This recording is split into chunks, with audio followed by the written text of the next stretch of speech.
SMID Music present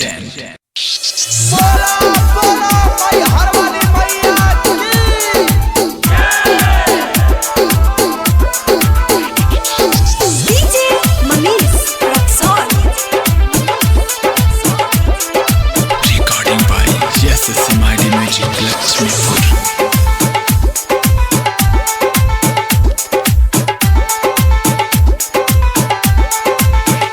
बाटे करे के पूजा तैयारी जी घरे अवतारी भैरो के दुलारी जी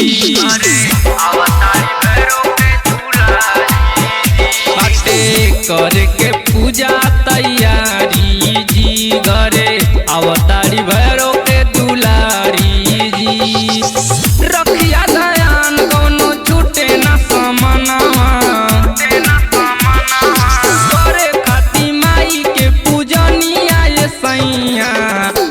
छनेला परनवा करे खाती माई के पूजनिया ये सैया छनेला परनवा।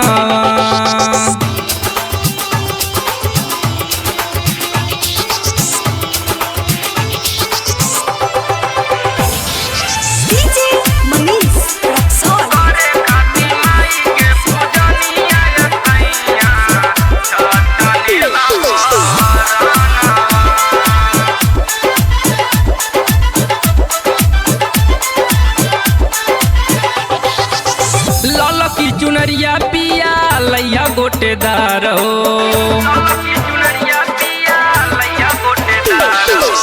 लाल की चुनरिया पिया लैया गोटेदार हो फल फूल नरियल अड़उल के हार हो धूप अगरबत्ती लैया होई है हवनवा करे खाती माई के पूजनिया ये सैया छनेला परनवा करे खाती माई के पूजनिया ये सैया छनेला परनवा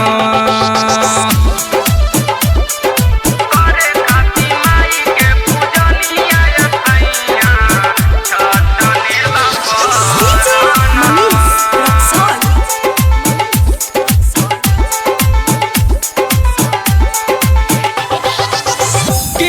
हरोड़ी चंदन औरी मिठैया किनली हरोड़ी चंदन औरी मिठैया ले लिहा घटी जादी ब्रिज से रुपैया।